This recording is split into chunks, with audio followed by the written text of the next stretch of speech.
وصفة البشاميل للحلة الواحدة. أسهل وصفة بشاميل ممكن تجربوها. هنعمل النهاردة بشاميل للحلة الواحدة، كل الجمال ده ومن غير ما نبوظ ولا نكركب في المطبخ. هنعمل أحلى مكرونة بشاميل ممكن تجربوها بطريقة ولا أسهل. هيطلع معاكي بالجمال ده كله وبوقت قياسي. لو وصلت معايا لغاية هنا، انا هبة ودي قناتي. ادخل قيم المحتوى، قولي لي رأيك في التعليقات، ويلا نبدأ وصفة. معانا حلة على النار، حطينا فيها مية مغلية وهنحيقها الحياء العادي مش عالي، وهنحط فيها كيس المكرونة ونسيبها لغاية ما تستوي. اي نوع مكرونة طبعا ينفع. الخلاط بتاعنا هنحط فيه نص لتر حليب، نص لتر بس، 3 معالق كبار نشا، حوالي 30 جرام المعلقة يعني 90 جرام النشا، وهنحط جبنة مثلثات، باكت قشطة، كوباية زبادي، وكل دول اختياري بس النشا اساسي، ده بيعلي بس تست طعم البشاميل. هنضربهم في الخلاط وهنحيق بملح وفلفل ابيض. هنا كانت المكرونة استوت، بس معلش بخار المية طالع على الشاشة. بعد كده هنضيف طالما المكرونة استوت هنضيف عليها نص لتر حليب، وبعد كده هنضيف عليها نص لتر الحليب التاني اللي موجود كان في الخلاط، واللي ضفنا عليه النشا والزبادي والقشطة. هنقلبهم كلهم مع بعض لغاية ما يعمل البكبكة دي. اول ما يعمل البكبكة دي ويتقل القوام، يبقى هو كده ايه البشاميل بتاعنا استوى، وهتحصلي على اخف بشاميل ممكن تدوقيه في حياتك. هنحيق بملح وفلفل ابيض، والفلفل الابيض هنا ضروري علشان خاطر ايه البشاميل بتاعنا ما يتغيرش لونه.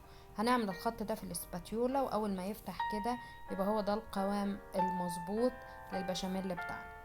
هنجيب صينية هندهنها دهنة كويسة قوي بالزيت، وهنرش فوقيها معلقة نشا او دقيق علشان ما يلزقش بعد كده البشاميل واحنا بنطلع قطعة قطعة منه.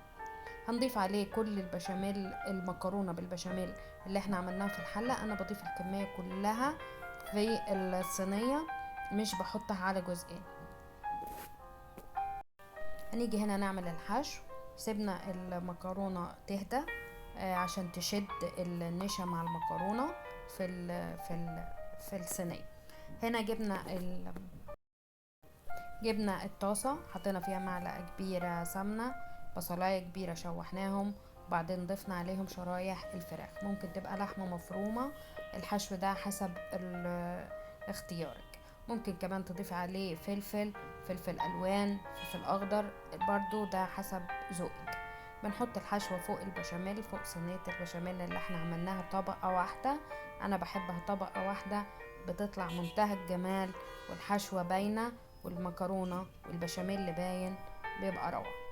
بضيف عليها من فوق حوالي ربع كيلو موتزاريلا، ممكن يبقى ميكس تشيز، ده حسب رغبتك، وممكن تضيفي برضو بشاميل وحده خالص، دي حسب ذوقك يعني. بعد كده بعد كده بنحط على الوش نص كوباية لبن، عليها معلقة زبدة سايحة، ونرشها فوق الموتزاريلا عشان يدينا الوش الجميل المحمر ده. بنحطها طبعا الصينية على فرن مسبق التسخين على درجة، الرف اللي من تحت حوالي ساعة، ساعة وربع، وبعد كده بنطلعها. الوش ممكن ياخد دقيقتين تحت الشواية لو انت الفرن بتاعك مش بيوزع الحرارة مظبوطة. ملحوظة تاني ان احنا لما نطلع البشاميل ضروري نحطها نص ساعة، نسيبها تبرد علشان نقدر نطلع القطعة مظبوطة من غير ما تتفرول معانا. لازم ترتاح البشاميل حوالي نص ساعة عشان اطلع القطعة مظبوطة. جربوا الوصفة جميلة، طعم فعلا فعلا اخف بشاميل ممكن تدوقوه. بشاميل صحي ومفيهوش دهون كتير وما بيعملش عسر هضم، وكمان اهم ميزة انه مش بياخد مواعين كتير في المطبخ ومش بيكركب لنا المطبخ. من النهاردة مش هنقول اهم عميل البشاميل ازاي، هنعمله بأسهل طريقة وبأقل إمكانيات ووصفة ولا أروع.